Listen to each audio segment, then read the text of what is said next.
السلام علیکم.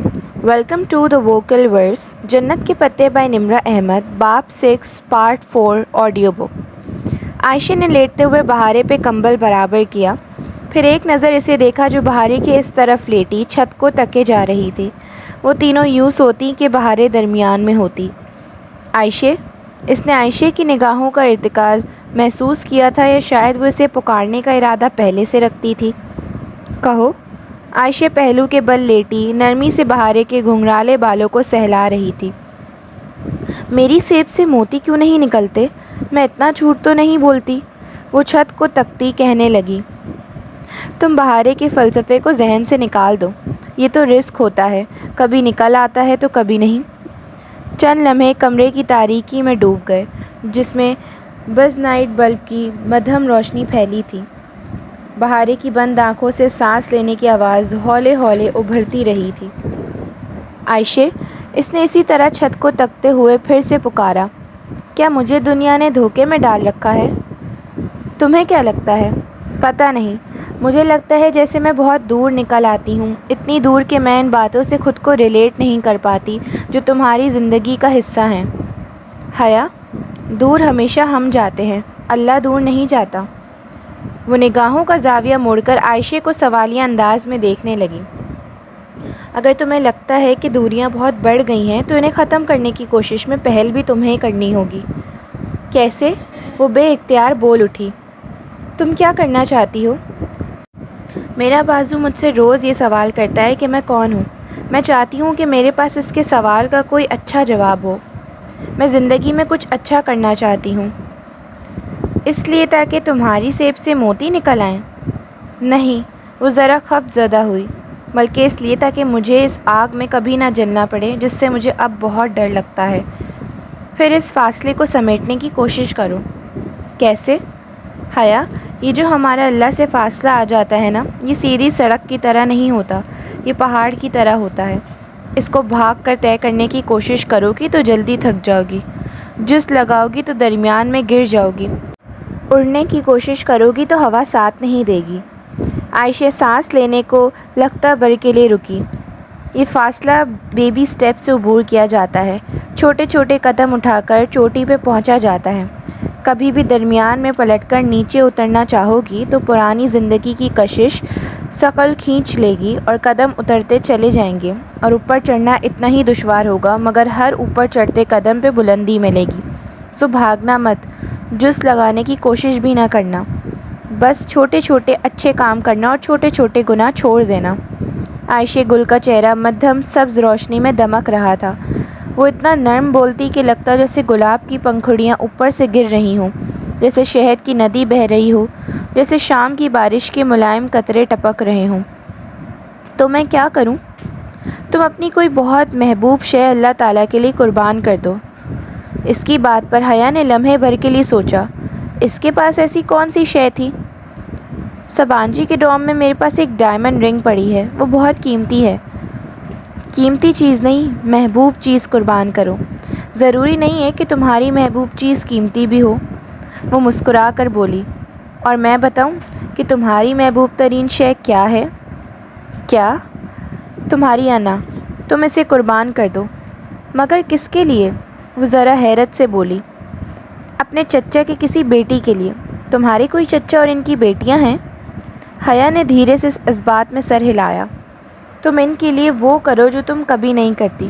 سب سے مشکل قربانی دینا چچا کے بچوں کے لیے ہوتا ہے کیونکہ سب سے زیادہ مقابلہ ان سے رہتا ہے اور سب سے زیادہ ناقدرے بھی وہی ہوتے ہیں. میں ان کے لیے کیا کروں؟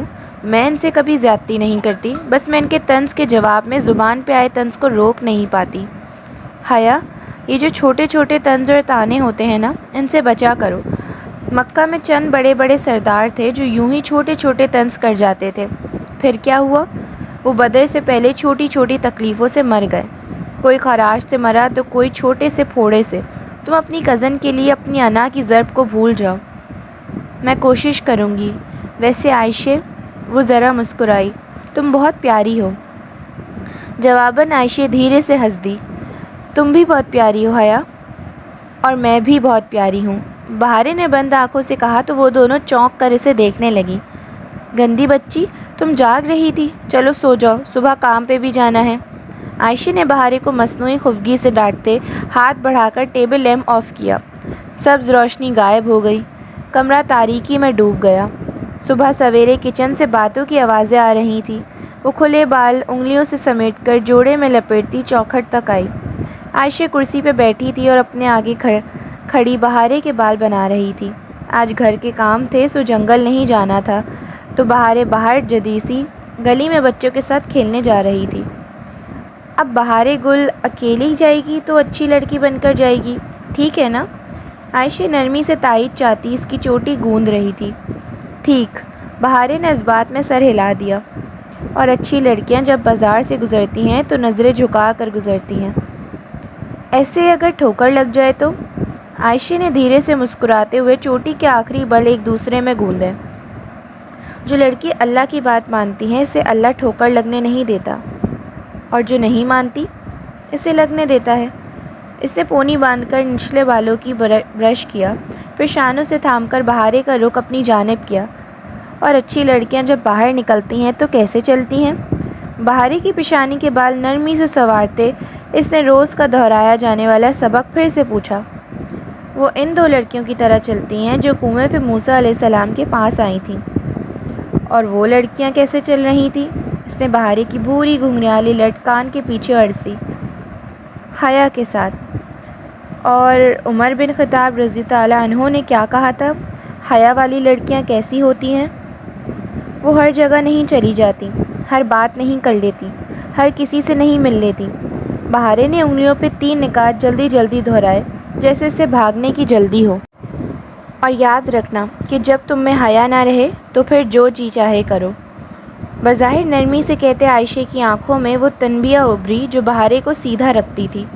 بہارے نے اس بات میں سر ہلایا اور آگے بڑھ کر باری باری عائشہ کے دونوں رخسار چومے۔ عائشہ گل، بہارے گل تم سے بہت پیار کرتی ہے۔ وہ بھاگ کر دروازے میں آئی تو حیا اس سے ملنے کے لیے جھکی۔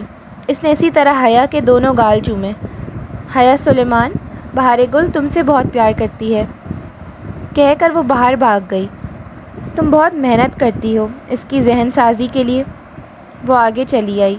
وہ جب تک بیدار ہوتی تھی وہ دونوں بہنیں حلیمہ آنٹی کے گھر سے قرآن پڑھ کر آ چکی ہوتی تھیں۔ کرنی پڑتی ہے، چھوٹی لڑکیاں تو نرم ٹہنی کی طرح ہوتی ہیں، جہاں موڑو مڑ جائیں گی۔ اگر وقت گزرنے کے ساتھ ٹہنی رنگ بدل لے، سوکھ بھی جائے تو بھی اس کا رخ وہی رہتا ہے، مگر جو بڑی لڑکیاں ہوتی ہیں نا وہ کانچ کی طرح ہوتی ہیں، اسے موڑو تو مڑتا نہیں ہے، زبردستی کرو تو ٹوٹ جاتا ہے۔ کانچ کو تراشنا پڑتا ہے اور جب تک اس کی کرچیاں نہیں ٹوٹتی اور اپنے ہاتھ زخمی نہیں ہوتے وہ مرضی کے مطابق نہیں ڈھلتا۔ صحیح کہہ رہی ہو، اس نے اس بات میں سر ہلایا۔ اچھا فون کدھر ہے؟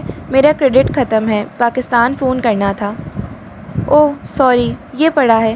عبد الرحمن کا فون آیا تھا تو میں نے ادھر ہی رکھ دیا، اور یہ تمہاری چائے۔ اس نے کارڈ لیس فون اور حیا کے ناشتے کا واحد جز چائے اس کے سامنے رکھی۔ کیا کہہ رہا تھا وہ؟ بے اختیار ہی وہ پوچھ اٹھی، حالانکہ اسے پاشا میں کوئی دلچسپی نہ تھی۔ بس کچھ پیپرز کا پوچھ رہا تھا، اس کے کمرے میں رکھے تھے۔ بہارے تو خوش ہوئی ہوگی اس سے بات کر کے۔ ناشتے کے برتن سمیٹتی عائشہ کے ہاتھ ذرا سست پڑے، ایک آزردگی اس کے چہرے پہ بکھر گئی۔ تم بہارے کو مت بتانا، میں نے بھی اسے نہیں بتایا، وہ اس سے بات کرنے کے لیے فون نہیں کرتا، اپنے کام کے لیے کرتا ہے بس۔ وہ اداسی سے سر جھٹک کر کام کرنے لگی۔ حیا خاموشی سے فون اور چائے کا کپ لیے باہر آ گئی۔ گھاس پہ شبنم کے قطروں کی چادر چڑھی تھی، بہار کے پھول ہر سو خوشبو بکھیرے ہوئے تھے۔ وہ گھاس پہ بیٹھ کر چائے کے گھونٹ بھرتی تایا فرقان کا نمبر ڈائل کرنے لگی۔ فون ارم نہیں اٹھایا۔ دعا، سلام اور رسمی سے حال احوال کے بعد وہ بہت چپتے ہوئے لہجے میں بولی، تمہیں آج کیسے خیال آ گیا فون کرنے کا؟ عام دنوں میں حیا کو اس فکرے سے زیادہ تب کسی شے سے نہیں چڑھتی تھی۔ انسان جب کسی کو فون کرے، چاہے سال بعد ہی صحیح، تو وہ اگلے کا خیال کر کے ہی فون کرتا ہے۔ اس پہ کسی گلے سے بات کا آغاز کرنا مخاطب کو یہ کہنے کے برابر ہے کہ آئندہ یہ خیال کرنے کی ضرورت بھی نہیں ہے، مگر اس نے اب زندگی میں اتنی تکلیف سہ لی تھی کہ اسے محسوس نہیں ہوا، یا وہ پھر خود ہی نظر انداز کر گئی۔ ٹھیک کہہ رہی ہو، میں بھی بس مصروفیت کے باعث کر ہی نہیں پاتی۔ تم سناؤ کیسی ہو؟ اور ہاں، منگنی کی بہت مبارک ہو۔ بہت شکریہ۔ ارم کا لہجہ خاصا روکھا تھا۔ چند چھوٹی چھوٹی نرم سی باتیں کر کے اور ارم کی چھوٹی چھوٹی طنز باتوں کو نظر انداز کر کے اس نے فون رکھا تو اس کا دل پہلے سے بہت ہلکا تھا۔ اس روز شام میں عائشہ اور بہاریں جب اپنے جاننے والوں میں کسی کی فوتگی پہ گئی تھیں تو حیا نے گھر ٹھہرنا زیادہ مناسب سمجھا، مگر اب تنہائی کاٹ کھانے کو دوڑ رہی تھی۔ وہ سارا دن اکٹھی ہوتی تھی، پھر رات کو ہوٹل گرینڈ کے گارڈز گیٹ پہ اور 2 گارڈ جو دیسی گلی کے سرے پہ آ کر پہرا دیتے تھے تو ایک تحفظ کا احساس گھیرے رہتا تھا۔ البتہ وہ بہت تنہائی محسوس کر رہی تھی۔ پہلے تو وہ اوپر اسٹڈی روم میں آ گئی جہاں اس کی تصاویر دیواروں پہ آویزاں تھی۔ اسے یوں اپنی تصاویر ادھر دیکھ کر ہمیشہ بہت کوفت ہوتی تھی۔ وہ میٹرو اسٹیشن کی سیڑھیوں کے دہانے پہ ذرا سی لڑکھڑائی تھی، ٹوٹی سرخ جوتی پاؤں سے لٹک رہی تھی۔ وہ اپنے سنہرے سکوں والے فراک میں پاشا کی سیاہ کار سے نکل رہی تھی۔ اور بھی ترکی اور پاکستان کی بہت سی تصاویر۔ پاشا کے بندے ہر پل اس کا تعاقب کرتے تھے، اسے یقین تھا۔ وہ بے دلی سے باہر آ گئی۔ اس کو بلیک میل کرنے کے لیے اس نے بہت سا سامان اکٹھا کر رہا تھا، مگر کوئی کمزوری تو پاشا کی بھی ہوگی۔ کچھ سوچ کر اس نے گردن اٹھا کر اوپر دیکھا۔ گول چکر کھاتا لکڑی کا زینت 3ری منزل تک جاتا تھا۔ وہاں پاشا کا کمرہ تھا۔ بہاریں بات بے بات ذکر کرتی، راہداری کا آخری کمرہ۔ وہ ادھر گئی تو نہیں تھی، مگر جانے میں حرج بھی نہ تھا۔ اسے اس گھر کے بارے میں جتنا پتہ ہوتا اچھا تھا۔ وہ ننگے پاؤں زینے چڑھتی اوپر آئی۔ چابیوں کا گچھا اس نے عائشہ کے دراز سے نکال دیا تھا۔ آخری کمرے کا دروازہ بند تھا۔ اس نے ایک ایک کر کے چابیاں لگانی شروع کی۔ 4تھی چابی پہ لاک کھل گیا۔ اس نے دھیرے سے دروازہ دھکیلا۔ وہ بہت شاہانہ طرز کا بیڈ روم تھا۔ اونچی چھت، جھلملاتا فانوس، دیوار گیر کھڑکی کے ہلکے سرمئی مخملی پردے، قالین بھی سرمئی۔ سارا کمرہ گہرے نیلے اور سرمئی شیڈز میں آراستہ کیا گیا تھا۔ کمرے میں پرفیوم کی خوشبو پھیلی تھی۔ خوشبو پرفیوم کے بے حد قیمتی ہونے کی چغلی کھا رہی تھی۔ اس نے ڈریسنگ ٹیبل پہ رکھی نازک شیشیوں کو دیکھا۔ ایک سے ایک مہنگا پرفیوم ادھر رکھا تھا۔ وہ ادھر ادھر کمرے میں ٹہلتی ہر شے کا جائزہ لیتے ہوئے الماریوں کی طرف آئی۔ ایک ایک کر کے اس نے 5 پٹ کھولنے کی کوشش کی۔ پہلے 4 لاک تھے، آخری کھلا تھا۔ اس نے پٹ کھولا تو اندر بہت سے قیمتی نفیس 3 پیس سوٹ ہینگرز میں لٹکے تھے۔ نچلے خانے میں ایک بریف کیس رکھا تھا۔ اس نے احتیاط سے بریف کیس اٹھایا اور بیڈ پہ آ بیٹھی۔ بریف کیس لاک نہیں تھا۔ حیا نے اسے کھولا۔ اندر چند فائلز رکھی تھیں اور اوپر ایک نوٹ پیڈ پہ سیاہ روشنائی سے ترکی میں کچھ نام فہرست کی صورت میں لکھے تھے۔ وہ فہرست اٹھا کر پڑھنے لگی، تبھی بریف کیس میں سے بیپ کی آواز آنے لگی۔ وہ چونکی، اندر کچھ بج رہا تھا۔ اس نے گھبرا کر جلدی سے کاغذ اندر ڈالا تو انگوٹھے پہ ایک حرف کی سیاہ روشنائی لگ گئی۔ بہت تیزی سے بریف کیس کو واپس رکھ کر بستر کی چادر کی شکن درست کرتی وہ باہر نکل آئی۔ کمرہ لاک کر کے جب وہ زینے اتر رہی تھی تو لاؤنج کا فون بج رہا تھا۔ وہ تقریباً بھاگتی ہوئی نیچے آئی اور فون اٹھایا۔ ہیلو؟ جواباً لمحے بھر کو خاموشی چھائی رہی، پھر ایئر پیس میں سے عبدالرحمن پاشا کی آواز گونجی۔ عائشہ کدھر ہے؟ وہ دونوں کسی کے گھر گئی ہیں۔ وہ ذرا سنبھل کر بولی۔ آپ کیوں پوچھ رہے ہیں؟ چند لمحے کے لیے وہ خاموش رہا، پھر بولا تو اس کی آواز بے حد سرد تھی۔ آئندہ اگر آپ میرے کمرے میں گئیں یا میرے بریف کیس کو کھولنے کی کوشش کی تو اپنے پیروں پہ گھر نہیں جا سکیں گی، سمجھی؟ بہت ضبط سے بولا تھا۔ حیا کے قدموں تلے سے زمین سرک گئی۔ اس نے گھبرا کر ریسیور کریڈل پہ ڈال دیا، پھر انگوٹھے پہ لگے سیاہی کے دھبے کو کپڑے سے رگڑ کر گویا ثبوت مٹانے کی کوشش کی۔ عبدالرحمن کو کیسے علم ہوا؟ اس کا دماغ کچھ بھی سمجھنے سے قاصر تھا، البتہ اس کے اندر کوئی اسے کہہ رہا تھا کہ اب اسے یہاں سے چلے جانا چاہیے، لیکن قصر، بیوک ادا اور ان بہنوں کی کشش، وہ عجیب مخمصے میں پڑ گئی۔ یہ ادا چائے کے کھیت ہیں۔ اگلے روز عائشہ نے اسے اپنی ایک عزیزہ کبریٰ خانم کا لہلاتا ہوا کھیت دکھاتے ہوئے بتایا تھا۔ ادا چائے کیا ہوتی ہے؟ اس نے اس پودے کے ترکی نام کا مطلب پوچھا۔ ادا یعنی جزیرہ اور چائے یعنی ٹی۔ اور اچھا، ہم بھی ٹی کو چائے ہی کہتے ہیں۔ وہ دھیرے سے ہنس دی۔ کبریٰ خانم ایک معمر خاتون تھی۔ ان کی فصل تیار تھی، مگر ان کے پاس کوئی ہیلپر نہ تھا جو ان کے ساتھ فصل چنتا۔ سو عائشہ کے کہنے پہ حیا نے لکڑیاں کاٹنے کے بجائے کبریٰ خانم کے ساتھ ادا چائے کے پتے چننے شروع کر دیے۔ چمکتے سورج اور ٹھنڈی ہوا کے امتزاج میں کام کرنا مشقت طلب تھا، مگر وہ اس فطرت کے قریب ماحول میں خوش تھی۔ کبریٰ خانم سے وہ چھوٹی چھوٹی باتیں پوچھتی رہی تھی، اور جو باتیں وہ عبدالرحمن پاشا کے بارے میں کر جاتی وہ انہیں ذہن میں محفوظ کرتی جاتی۔ اسے ہوٹل گرینڈ کے معاملات میں دلچسپی ہونے لگی تھی۔ وہ اب تنہا کہیں آتی جاتی نہیں تھی، ورنہ کئی دفعہ اس کا جی ہوٹل گرینڈ کا چکر لگانے کو چاہا تھا۔ واپس جانے کا ارادہ اس نے فی الحال ملتوی کر دیا تھا۔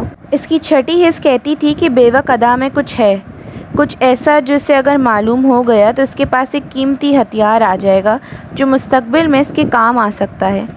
شام میں وہ تینوں ساحل کنارے چٹائی پہ بیٹھی تھیں۔ عائشہ کو آج 2 سیب ملے تھے، سو وہ انہیں کھول رہی تھی۔ حیا اب بڑے سیب نہیں چنتی تھی، بلکہ بادام کے سائز کی سیبوں کے خالی خول ریت سے اٹھا لیتی، اور اب انہی کے ڈھیر کو لیے وہ ایک مالا میں پرو رہی تھی۔ ساتھ ہی بہاریں اپنے پزل باکس کے سلائڈز کو اوپر نیچے کر رہی تھی۔ حیا، میں اسے کبھی نہیں کھول پاؤں گی۔ اس کا لہجہ مایوس کن تھا۔ حیا نے ننھے خول کو سوئی میں پروتے سر اٹھا کر اس کا اداس چہرہ دیکھا، پھر گردن آگے جھکا کر اس پہ لکھی نظم کو پڑھا۔ یہ بہت آسان ہے بہاریں، ٹھہرو، میں تمہیں ایک ہنٹ دیتی ہوں۔ اس نے دوبارہ سے وہ نظم پڑھی، پھر سمجھ کر بولی، یہ ایک سفید چھوٹی سی آنکھ ہے جو چاندی کے صندوق میں بند ہوتی ہے، اور وہ صندوق نمکین گہرائی میں رکھا ہوتا ہے۔ بہاریں، وہ کون سی گہرائی ہے جو نمکین ہوتی ہے؟ بہاریں جو اداس نظروں سے پزل باکس کو دیکھ رہی تھی، ایک دم چونکی۔ Subscribe for the next part of Jannat Ke پتے۔ ٹل دین، اللہ حافظ۔